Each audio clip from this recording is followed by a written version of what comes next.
She stood in the defendant's box where silence rang louder than the gavel ever could. To the crowded courtroom in Fulton County, Layla Cross was just another angry statistic in an orange jumpsuit, a woman accused of assaulting a decorated officer during a routine traffic stop. Officer Brock Wilder sat in the witness stand, smirking, confident that his badge gave him the final say. He thought he had stripped her of her dignity. He thought he had broken her. But Wilder made a fatal error. He didn't check who he was arresting. He didn't know that the woman he dragged out of her car wasn't a criminal. She was a hunter. And inside her impounded sedan, hidden in a secure lockbox, was a gold shield that outranked everyone in the room. This wasn't a trial. It was a trap. The air in courtroom 4B smelled of floor wax and stale anxiety. It was a humid day in Atlanta, the kind where the heat sticks to your shirt the moment you step outside. But inside the Hall of Justice, the air conditioning was set to a freezing, prosecution-friendly temperature. Judge Evelyn Hargrove sat on the bench, shuffling through the docket with the weary indifference of a woman who had seen every variation of human misery the city had to offer. She adjusted her glasses, peering down at the defendant. Docket number 44-912, the Commonwealth versus Layla J. Cross, the bailiff announced, his voice booming off the mahogany paneling. Charges are reckless driving, resisting arrest, obstruction of justice, and assault on a police officer in the second degree. Layla stood. She was tall, even in the shapeless orange jumpsuit provided by the county jail. Her face was bruised, a darkening purple swelling beneath her left eye, a split lip that had been hastily stitched by the jail infirmary. She kept her hands clasped in front of her, not out of submission, but out of a disciplined restraint that seemed to vibrate off her. She didn't look like the drug runners or petty thieves usually paraded through Hargrove's court. She stood with a straight spine, her eyes scanning the room, recording every detail. "Miss Cross," Judge Hargrove said, looking over her spectacles, "you are represented by Mr. Everett Quinn." Layla glanced at the man beside her. Everett Quinn was a court-appointed public defender who looked like he hadn't slept since the Carter administration. His suit was ill-fitting, and he smelled faintly of coffee and regret. "Yes, Your Honor," Layla said. Her voice was calm, terrifyingly so. It lacked the tremulous fear of the guilty or the loud indignation of the wrongfully accused. It was the voice of someone conducting a transaction. "How do you plead?" "Not guilty, Your Honor." The prosecutor, Assistant District Attorney Damon Fletcher, stood up. Fletcher was a man who wore expensive suits to compensate for a cheap personality. He was running for a seat on the Superior Court next fall, and he needed conviction rates, not justice. "Your Honor," Fletcher began, smoothing his tie, "the Commonwealth requests that bail be denied. The defendant assaulted a veteran officer during a high-speed stop. She is a danger to the community and a significant flight risk. We have no record of local employment. Her vehicle has out-of-state plates, and she refused to provide biometric data upon booking." Everett Quinn half raised a hand. "Your Honor, my client has no criminal record. None." He cleared his throat. "Zero. To deny bail on a traffic stop gone wrong seems excessive." "Gone wrong?" Fletcher scoffed. She broke Officer Wilder's nose. A murmur rippled through the gallery. In the front row, Officer Brock Wilder sat with two of his partners. He had a bandage across the bridge of his nose and a plastic brace on his wrist. He looked the part of the wounded hero, leaning forward slightly, making eye contact with the jury box. Even though there was no jury yet, just the judge, Wilder was a big man, the kind who spent more time at the gym than the shooting range. He had a buzz cut and a neck that seemed to swallow his collar. He caught Layla's eye and offered a tiny, almost imperceptible wink.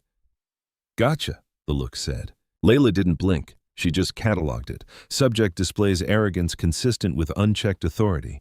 Narcissistic tendencies likely escalate force when challenged. "I'm setting bail at $50,000, Judge Hargrove ruled, banging the gavel. "And frankly, Ms. Cross, given the assault charge, you're lucky I'm not remanding you." "I can't pay that," Layla said quietly. "Then you'll await trial in county," Hargrove said, already reaching for the next file. "Your Honor," Layla spoke up, ignoring Quinn's frantic hand on her arm, "I would like to request an expedited trial. I'm willing to waive my right to a jury. I want a bench trial today." The courtroom went silent. Fletcher laughed, a sharp barking sound. "Today, Ms. Cross, the docket is full, and the Commonwealth isn't ready to—" "The officer is here," Layla pointed to Wilder. "The dashcam footage is digital and surely uploaded. The body cam footage exists. I'm not waiving my right to a speedy trial. I'm insisting on it, unless the Commonwealth is afraid their evidence won't hold up to scrutiny right now." It was a challenge, a direct shot across the bow. Judge Hargrove narrowed her eyes. She hated having her schedule dictated, but she hated backlog even more. She looked at Fletcher. Damon, your star witness is sitting right there. You've got the files. You want a conviction. Get it now, or I might start thinking this case isn't as solid as you claim. Fletcher flushed. He looked at Wilder, who gave a confident nod. Let's bury her, the nod said. Fine, Fletcher snapped. The Commonwealth is ready. Good, Layla said, sitting down. She leaned toward her lawyer. Everett, listen to me carefully. Do exactly what I say, and you might actually win a case for once. Quinn looked at her, bewildered. Who are you, just a driver? She whispered. Soon the courtroom had shifted gears. The gallery had filled up. Word spreads fast in the Hall of Justice when a defendant demands an instant trial. Officer Brock Wilder took the stand. He placed his hand on the Bible, swearing to tell the truth, the whole truth, and nothing but the truth. Layla watched his hand, a tremor in the pinky finger. Adrenaline or withdrawal? Fletcher paced in front of the witness stand. Officer Wilder, please describe the events of that evening. Wilder cleared his throat, leaning into the microphone. He adopted his courtroom voice, authoritative, grave, and rehearsed. I was on patrol in Sector 4 near the I-85 interchange. I observed a black sedan, late model, traveling at a high rate of speed. My radar gun clocked the vehicle at 85 in a 55 zone. I initiated a traffic stop. Did the vehicle pull over immediately? Fletcher asked. No, sir. The subject continued for another mile and a half, weaving between lanes. It appeared to be an evasion attempt. When the vehicle finally stopped on the shoulder of Old National Highway, I approached with caution. And what happened next? I approached the driver's side. The window was tinted dark. Illegal tint. I tapped on the glass. The driver, the defendant, rolled it down about 2 inches. I asked for license and registration. She refused. Layla scribbled a note on the legal pad in front of her. Line number 1, window was fully down. She refused. Fletcher feigned shock. Yes, sir. She started shouting immediately. Said she didn't have to show me anything. She was belligerent, erratic. I detected the odor of alcohol coming from the vehicle. I asked her to step out of the car. Did she comply? Negative. She reached for something under the seat. In my experience, that's a furtive movement consistent with reaching for a weapon. Fearing for my safety, I opened the door and attempted to extract the subject. Layla's pen dug into the paper. Line number 2. He didn't ask. He ripped the door open. Wilder continued, his voice dropping an octave for dramatic effect. She fought back instantly. She struck me in the face with a closed fist. That's how my nose got broken. She was screaming obscenities, threatening to kill me. My partner, Officer Cole, had to deploy his taser just to get her subdued. Even then, she was kicking and biting. We found no license on her person. She refused to identify herself. Fletcher shook his head sadly. So you have an unidentified woman driving recklessly, smelling of alcohol, who attacks a police officer unprovoked. That is correct, sir. And the weapon she was reaching for? We found a heavy metallic object under the seat, a tire iron. It was within reach. Fletcher turned to the judge. Your Honor, the state rests its direct examination. This is an open and shut case of a violent individual with no respect for the law attacking a public servant. Judge Hargrove turned to the defense table. Mr. Quinn, your witness. Everett Quinn stood up, his knees cracking. He looked at his notes, then at Layla. She had pushed the legal pad toward him. On it, she had written 3 questions in block capital letters. 1, ask about the body cam audio. 2, ask about the dispatch log timestamps. 3, ask about the metallic object. Quinn hesitated. These weren't standard public defender questions. Usually he'd ask if the officer was sure the defendant was drunk or if the radar gun was calibrated. But something about Layla's intensity forced him to comply. Officer Wilder, Quinn began, walking toward the stand, you stated my client was screaming obscenities. That's right. Called me a pig. Said she'd have my badge. Interesting, Quinn said, glancing at the pad. Officer, is your body camera functioning properly? Wilder stiffened slightly. It is standard issue Axon Body 3 and it was recording during this entire interaction. Yes. Then why? Quinn asked, reading the next line Layla had written. Does the arrest report state that due to a technical malfunction, the audio for the initial part of the encounter is corrupted? Wilder blinked. He looked at Fletcher, then back at Quinn. Technology fails, counselor. I don't build the cameras. I just wear them. The video is clear enough. Is it? Quinn pressed. Because without audio, we can't hear my client screaming obscenities, can we? We can't hear her refusing your orders. We only see your actions. My actions were justified, Wilder snapped, his face reddening. Let's talk about the evasion, Quinn continued, finding a rhythm now. You said she drove for 1.5 miles. The dispatch logs show you radioed suspects stopped moments after you radioed initiating the stop. At 85 miles per hour, covering that distance takes significantly longer if she was slowing down. Were you lying to dispatch, or are you lying to the court? I might have estimated the distance wrong, Wilder gritted out. It felt like a long time. And the metallic object, Quinn said. The tire iron. Was it under the seat? Yes. Officer, look at Exhibit D. Quinn held up a photo from the evidence file. This is a photo of the vehicle's interior. That is a 2024 sedan. The jack and tire iron are stored in a sealed compartment in the trunk under the spare tire liner. Are you telling this court that my client disassembled the trunk liner, removed the tire iron, brought it into the front seat, and hid it under her seat, all while driving at 85 miles per hour? Silence stretched across the courtroom. Even Judge Hargrove looked up, eyebrows raised. Wilder's jaw clenched. Maybe she put it there before she started driving. Look, she reached for something. I reacted. I have a broken nose to prove she's violent. We'll get to the nose, Quinn said, retreating to the table. No further questions. Layla didn't smile. She just stared at Wilder. He's rattled. Good. Fletcher looked annoyed. Your Honor, the defense is splitting hairs. The defendant broke an officer's nose. That is the salient fact here.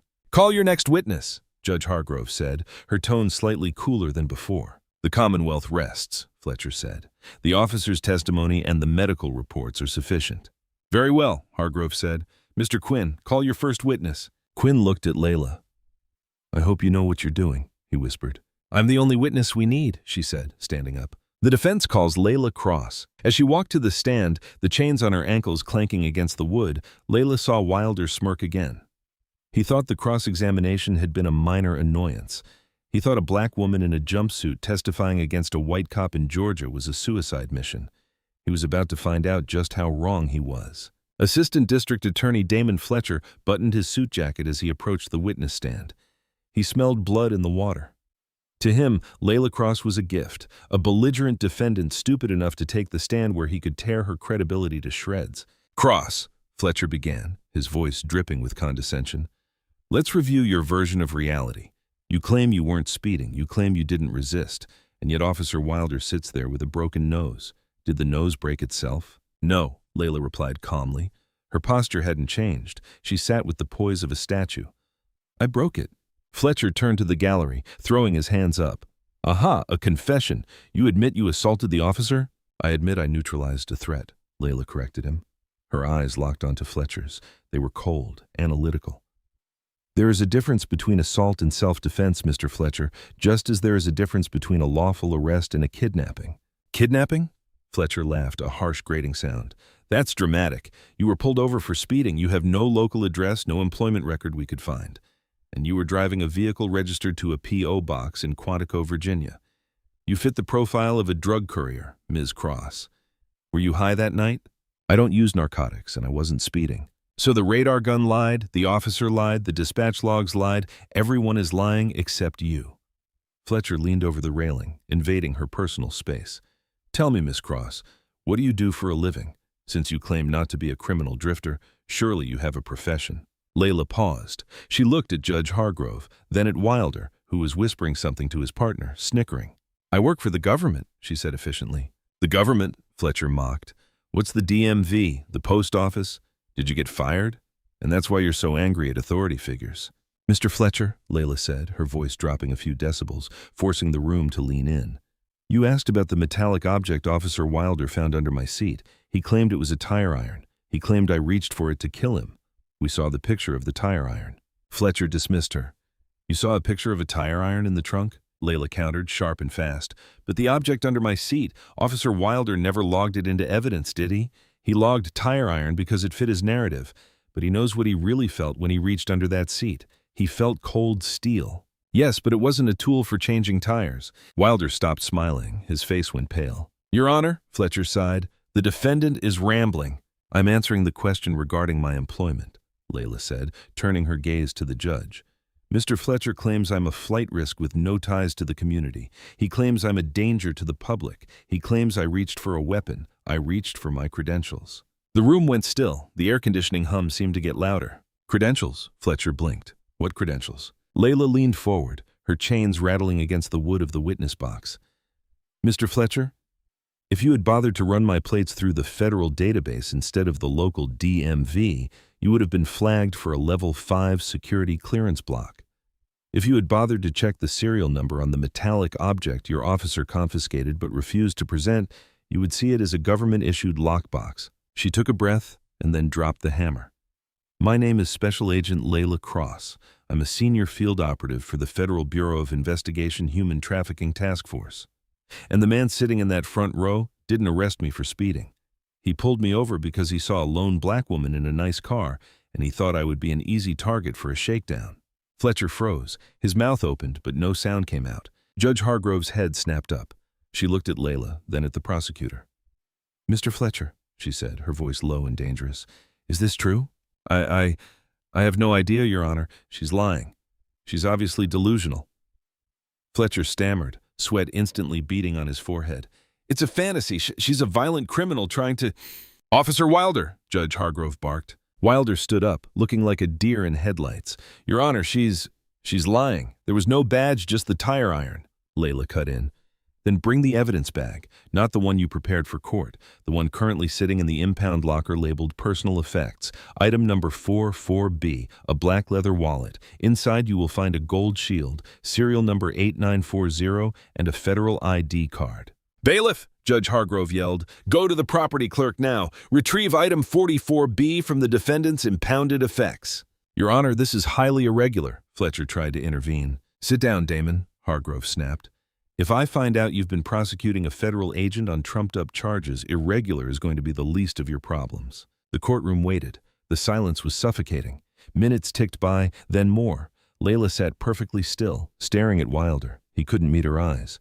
He was picking at the bandage on his wrist, his leg bouncing nervously. Finally, the courtroom doors swung open. The bailiff walked in holding a clear plastic bag. Inside was a sleek black leather wallet. He handed it to the judge. Hargrove put on her glasses. She opened the wallet. The light caught the object inside, reflecting a flash of gold across the bench. She inspected the ID card. She looked at the photo, then at Layla. Judge Hargrove closed the wallet slowly. She took off her glasses. "Mr. Fletcher," Hargrove said, her voice icy, "you and Officer Wilder are in very, very deep trouble." The dynamic of the room didn't just shift. It capsized. The orange jumpsuit no longer looked like a mark of shame. It looked like a disguise that had been shed. Layla Cross wasn't a defendant anymore. She was the highest-ranking law enforcement officer in the room. "Motion to dismiss all charges," Everett Quinn squeaked out, finally finding his voice. "Denied," Layla said. Quinn looked at her, shocked. "What?" "I don't want the charges dismissed yet," Layla said, her voice commanding the room. "Not until I finish my testimony. I want the record to reflect exactly what happened. I want the video played." Judge Hargrove nodded slowly. "Granted. Ms. Cross, or should I say Agent Cross, you may continue." Layla turned to the large monitor on the wall. Officer Wilder claimed the audio on his body cam malfunctioned. That is a common tactic used by corrupt officers to hide the initial escalation. However, my vehicle is an agency-issued interceptor. It is equipped with a 360-degree surveillance suite that uploads directly to the Bureau's cloud server when the emergency lights are triggered or when the vehicle detects a collision. She looked at Wilder. "When you slammed me against the hood of my car, you triggered the collision sensors. My car recorded everything, audio and video. Mr. Quinn, please connect this drive." Layla pulled a small silver USB drive from her sock. "You had that in your sock?" Fletcher gasped. "When I was booked, your officers were too busy high-fiving each other to do a thorough search," Layla said dryly, "and I know how to hide data." Quinn's hands, trembling, plugged the drive into the court's presentation laptop. The screen flickered to life. The angle was from the dashboard of Layla's car, looking out at the side mirror and the road behind. It was night, but the streetlights illuminated the scene clearly. On screen, blue lights flashed. Layla's car pulled over smoothly. No weaving, no erratic driving. The audio was crisp. Driver rolled down the window. Wilder's voice boomed from the recording. On screen, the window rolled down, not 2 inches all the way. "Good evening, officer." Layla's voice on the recording was polite. "Is there a problem?" "Get out of the car!" Wilder screamed instantly. "No request for license, no request for registration, just immediate aggression." "Officer, I am reaching for my identification," Layla said calmly on the tape. "I'm a federal—" "I said get out!" Wilder wrenched the door open. He didn't wait. He grabbed Layla by the hair and the shoulder, dragging her out. The camera shook as the car rocked. "He's got a gun!" Wilder yelled to his partner. "Gun! Gun!" "It's a badge!" Layla yelled back. "Check the wallet. It's a badge!" The view shifted as the struggle continued off camera, but the audio told the whole story. There was the sound of a scuffle, then a sickening crunch. "You broke my nose, you expletive!" Wilder shrieked. "I told you to back off." Layla's voice was strained but clear. "You are violating federal law. I am Special Agent Cross." "Shut her up." This was a new voice. Officer Cole. "Just tase her." The crackle of a taser was audible. Then the thud of a body hitting the ground. Then silence for a few seconds. "What is that?" Cole asked on the recording. Is that a shield?" "Who cares?" Wilder's voice came through, heavy and wet with blood. "Toss it in the back. We charge her with assault. My nose is busted. That's a felony. Who's the judge going to believe? A cop or some racial slur?" The courtroom gasped, a collective intake of breath that sucked the air out of the room. The slur hung in the air, ugly and undeniable. On the witness stand, Layla paused the video. She looked at the jury box, empty, but the court reporter was typing furiously. She looked at Judge Hargrove, whose face had gone white with rage. "That," Layla said, pointing to the screen, "is the malfunction Officer Wilder experienced. He didn't want you to hear him ignore my identification. He didn't want you to hear him escalate a routine stop into an assault. And he certainly didn't want you to hear him conspiring to frame a federal agent to cover up his own incompetence." She turned to Wilder. He was no longer smirking. He was slumped in his seat, head in his hands. His lawyer was frantically whispering to him, but Wilder looked like a man who was watching his life incinerate. "The assault on his nose," Layla continued, addressing the judge, "was a Krav Maga defense technique against a trachea crush. Officer Wilder had his hand on my throat. I broke his nose to force him to release his grip so I could breathe. It is a standard maneuver taught at Quantico. It was necessary, proportionate, and lawful." Fletcher was shuffling his papers, trying to shove them into his briefcase. He looked like he wanted to vanish through the floorboards. "Mr. Fletcher," Layla said, her voice cutting through his panic, "you asked if I was a danger to the community. I spent the last 6 months undercover dismantling a ring of traffickers, moving children through the port of Savannah. I have saved 18 lives this year. Officer Wilder has saved none. Instead, he terrorizes the citizens he swore to protect. So I ask you, who is the real danger in this courtroom?" Judge Hargrove slammed her gavel down. It sounded like a gunshot. "Bailiff," she roared, "take Officer Wilder into custody immediately. I want him remanded on charges of perjury, evidence tampering, and aggravated assault. And Mr. Fletcher?" The prosecutor looked up, pale as a ghost. "I'm reporting you to the State Bar Association within the hour. Do not leave this building." "Agent Cross," Hargrove said, her voice softening as she turned to the witness stand. "The charges against you are dismissed with prejudice, and on behalf of this court, I offer my deepest apologies." Layla stood up. She didn't smile. The victory wasn't sweet. It was necessary. "Apology accepted, Your Honor," she said. "But I'm not done yet. There is still the matter of Officer Cole and the captain, who signed off on that arrest report knowing the body cam footage was missing." She stepped down from the witness box, unzipping the top of her orange jumpsuit to reveal a black t-shirt underneath. "Everett," she said to her stunned lawyer, "give me your phone." "My phone?" "I need to make a call," she said, taking the device.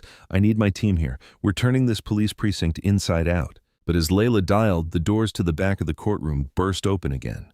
A man in a sharp gray suit walked in, followed by 4 uniformed state troopers. "Layla," the man called out. It was Assistant Director Vance. No, not Vance. Assistant Director Garrett Knox, her boss. "Knox," Layla nodded. "You took your time. We got the signal from your car's emergency beacon days ago, but the locals stonewalled us on your location," Knox said, striding past the bar. He looked at Wilder, who was being cuffed by the bailiff.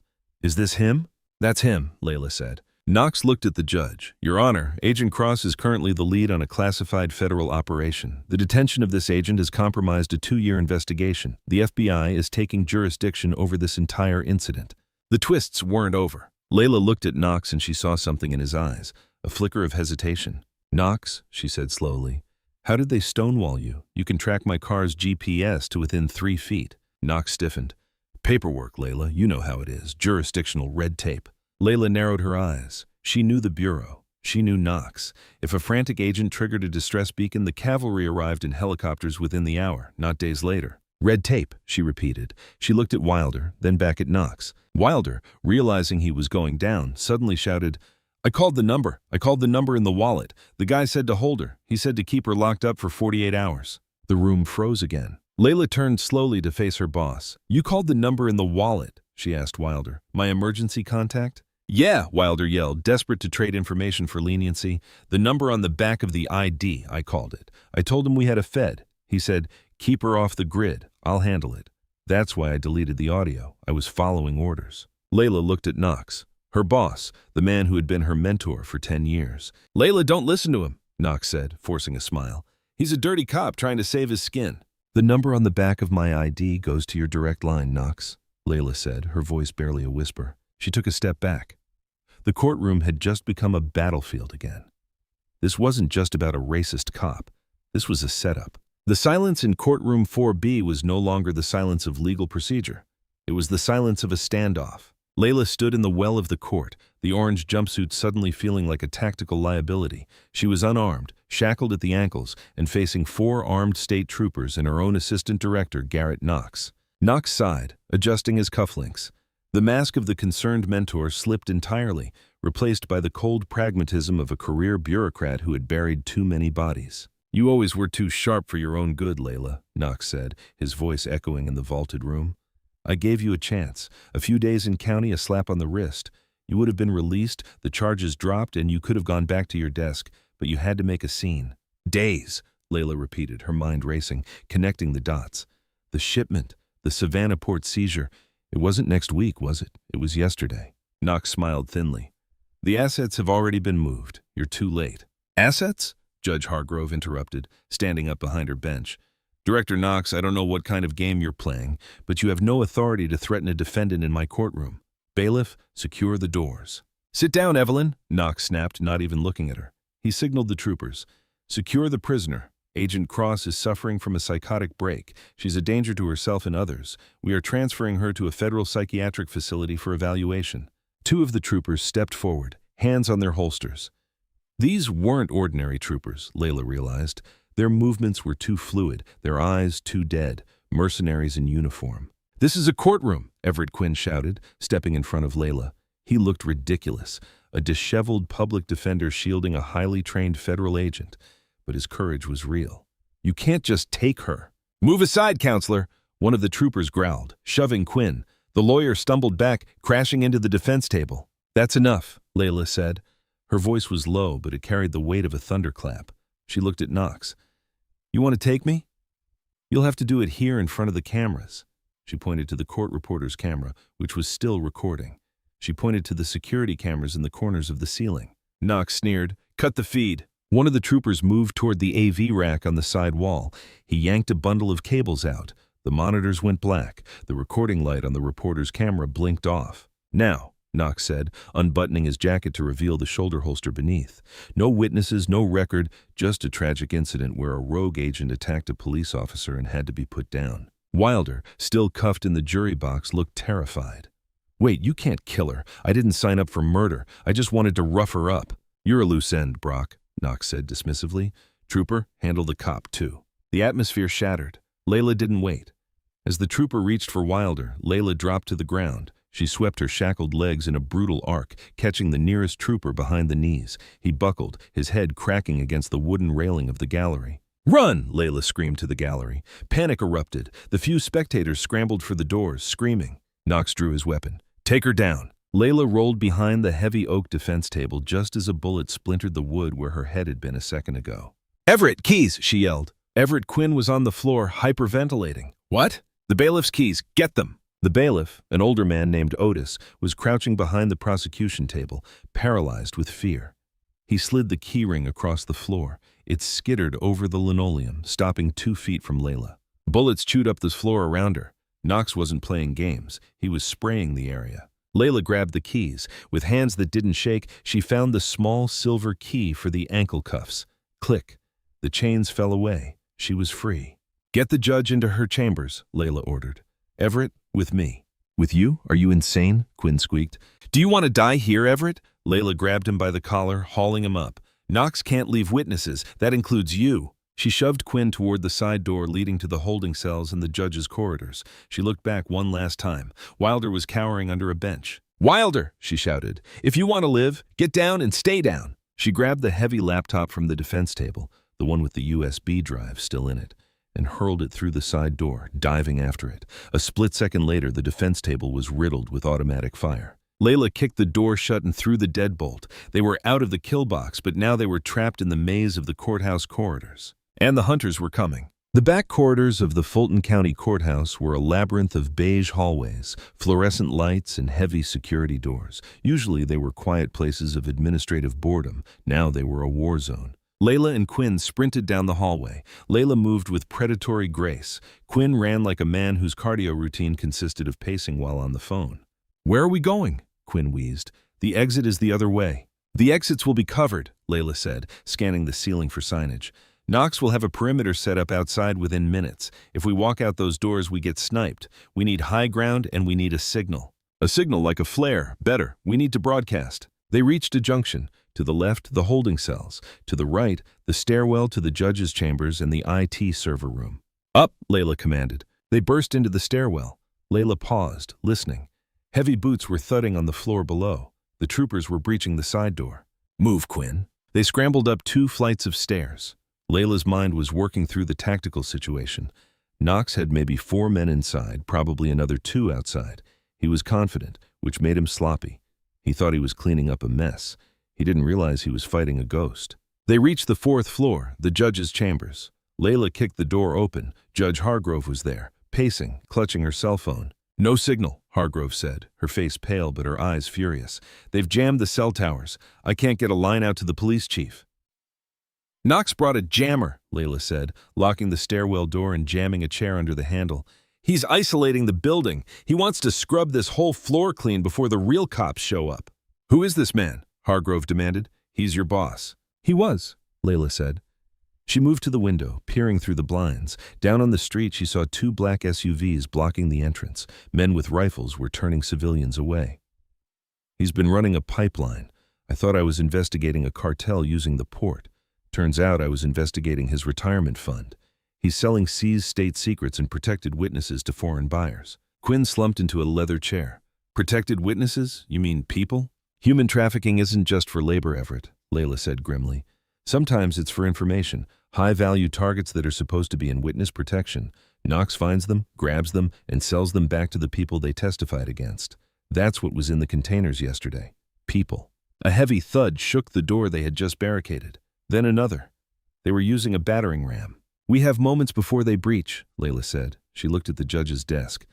"Judge, does this courthouse have a hardline PA system or an emergency broadcast override?" "We have the EAS system," Hargrove said. "For tornado warnings, it overrides all local frequencies within a 2-mile radius, but the controls are in the basement in the security hub." "Too far," Layla hissed. "What about the IT server room? Is it on this floor?" "Next door," Hargrove said, "but it's locked." Layla pulled the tire iron from her belt. She had swiped it from the evidence bag on the prosecutor's table during the chaos. "Not anymore." "Agent Cross," Hargrove said, her voice trembling slightly. "What are you going to do?" "I'm going to put Damon Fletcher's trial to shame," Layla said.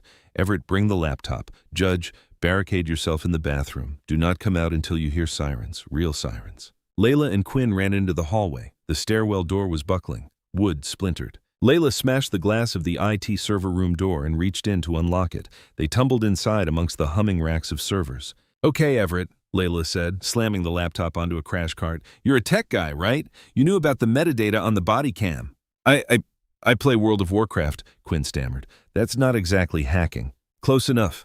I need you to bridge the connection from this laptop to the courthouse's external IP output." Knox jammed the cellular, but he can't jam a hardline fiber optic cable unless he cuts the line physically, and he doesn't have time to find it. "What are we sending?" "The dashcam footage," Layla said, "and the audio of Knox admitting to the shipment. My car was still recording him in the courtroom. It uploads to the cloud, but the cloud is blocked. We have to push it out locally." Quinn's fingers flew across the keyboard. "Okay, I see the network. It's encrypted. Passcode is justice for all," Layla guessed. "Seriously, government IT guys are lazy. I'd try it." Quinn typed it in. "Access granted. Unbelievable," Quinn muttered. "Okay, I'm in. Where do I send it?" "YouTube," Layla said. "Facebook Live, Twitch, every local news tip line. Send it everywhere." Crash! The stairwell door down the hall gave way. The sound of boots sprinting on tile echoed. "They're here," Layla said calmly. She looked around the server room. It was a dead end. No way out. "How long to upload?" she asked. "File is big," Quinn said, sweat dripping onto the keys. "A short time." "I'll buy you that time." Layla grabbed a fire extinguisher from the wall. She positioned herself by the door. "Layla," Quinn said, looking up, "you don't have a gun." "I don't need a gun," she said, her muscles coiling. I have the truth and a fire extinguisher. Just hit send. The door to the server room was kicked open. A trooper filled the frame, rifle raised. Layla didn't hesitate. She triggered the extinguisher, blasting a cloud of blinding white chemical powder into the trooper's face. He gagged, firing blindly into the ceiling. Layla lunged through the white fog. She swung the heavy canister, connecting with the trooper's helmet. He went down hard. She grabbed his rifle before it hit the floor. She rolled over his body, coming up in a kneeling firing position. 2 more troopers were in the hallway. FBI, drop it! Layla screamed. They hesitated just for a fraction of a second. They expected a terrified woman. They were facing a warrior. Layla fired, not to kill, but to suppress. She put rounds into the doorframe, forcing them back behind the corner. Everett! She yelled over the gunfire. Almost complete? Almost, Quinn screamed back. Knox, Layla shouted down the hallway. It's over. The feed is going live. The whole world is about to hear you confess. You're bluffing, Knox's voice came from around the corner. Check your phone, Garrett, Layla yelled. Oh, wait, you jammed it. Check the hard line. Inside the room, Quinn hit the final key. Sent, Quinn yelled. It's out. It's everywhere. Suddenly, the shooting stopped. A silence, heavy and thick, settled over the hallway. Layla kept the rifle trained on the corner. It's over, Knox. The upload is complete. Local PD is getting the ping right now. The news choppers will be here soon. For a long moment, nothing happened. Then the sound of a single gunshot echoed from around the corner. Layla flinched. She waited. Knox, no answer. Slowly, carefully, she advanced down the hallway, the rifle tucked into her shoulder. She rounded the corner. Garrett Knox lay against the wall. He had chosen the coward's way out. Layla lowered the rifle. She leaned against the wall, the adrenaline finally crashing out of her system, leaving her shaking. Quinn peeked his head out of the server room. Is it over? Layla looked at the body of her former boss. Then she looked at the window where the first wail of sirens was beginning to pierce the air. Not the black SUVs of the conspirators, but the blue and white cruisers of the Atlanta Police Department. Yeah, Everett, she sighed, sliding down the wall to sit on the floor. Court is adjourned. The sirens were deafening. It wasn't just the Atlanta Police Department. It was the Georgia Bureau of Investigation, the U.S. Marshals, and a swarm of news helicopters that turned the sky above the courthouse into a buzzing hornet's nest. Layla sat on the floor of the hallway, the rifle resting across her knees. She watched as the first team of SWAT officers breached the stairwell, moving in a tactical stack. They saw her, a woman in an orange jumpsuit holding a weapon, and weapons raised instantly. Drop the weapon, hands on your head. Layla didn't flinch. She slowly placed the rifle on the ground and raised her hands. Check the server room, she called out calmly. Civilian non-combatant inside, and check the end of the hall. Suspect is down. As they handcuffed her, standard procedure until identities are verified, Everett Quinn stumbled out of the server room. He looked like a man who had stuck his finger in an electric socket. His tie was backward, his glasses were crooked, and he was holding the laptop like a holy relic. Don't shoot her, Quinn screamed, his voice cracking. She's a federal agent. She saved us. She saved everyone. The SWAT lead looked at Quinn, then at Layla. He keyed his radio. Command, we have a situation on the 4th floor. Secure the perimeter. I need a federal ID check on a Jane Doe, female African-American. Special Agent Layla Cross, badge number 8940. Call the D.C. field office. Ask for Assistant Director Vance. Days later, the media storm was unlike anything Atlanta had ever seen. The dashcam footage had been viewed millions of times in hours. The image of Officer Wilder dragging a woman out of her car contrasted with the image of that same woman saving a courthouse from a rogue FBI cell was plastered on every screen in America. Officer Brock Wilder didn't get bail. The judge who arraigned him, a colleague of Judge Hargrove, set his bond at $5 million. He sat in a solitary cell for his own protection, listening to the chants of protesters outside the jail. He had wanted to be a hero. He had become a symbol of everything wrong with the badge. But the real drama was unfolding in a quiet hospital room at Grady Memorial. Layla was sitting up in bed, nursing a bruised ribcage and a sprained ankle. The door opened. It wasn't a doctor.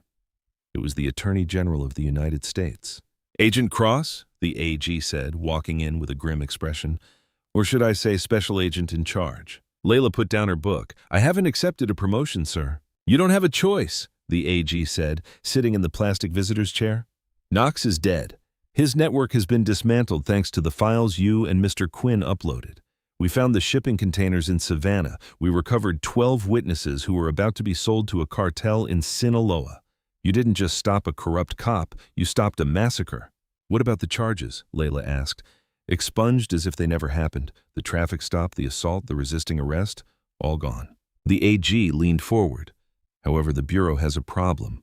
We have a public relations nightmare. We need a face to show the world that we clean our own house. We want you to lead the new Internal Integrity Task Force. You'll have carte blanche. You hunt the hunters. Dirty cops, dirty agents, dirty judges. You find them and you take them down. Layla looked out the window. She thought about the fear in Everett's eyes. She thought about the arrogance in Wilder's smirk. She thought about the moment she realized her own boss was the villain. "I have one condition," she said. "Name it." "I want my own team, and I want Everett Quinn as my legal counsel." The AG blinked. "The public defender? He's unconventional. He stood up when everyone else ran," Layla said. "He's the only lawyer in that building who actually believed in innocent until proven guilty. I want him on board." Months later, the courtroom was packed again, but this time the atmosphere was different. It was solemn, respectful. Former Officer Brock Wilder stood before Judge Evelyn Hargrove. He looked smaller now. The muscle had deflated, replaced by the hollow look of a man facing the abyss. "Brock Wilder," Judge Hargrove read from the verdict sheet, "on the charges of aggravated assault, deprivation of civil rights under color of law, perjury, and conspiracy to commit kidnapping, this court finds you guilty on all counts." Wilder closed his eyes. "Because of your actions," Hargrove continued, her voice trembling with suppressed emotion, "the public trust in this institution was shattered. You targeted a woman because of her race and your own ego. You thought you were the law. You forgot that the law applies to you too. I sentence you to 25 years in federal prison without the possibility of parole." The gavel banged. The sound was final. As the bailiffs led Wilder away, he looked into the gallery.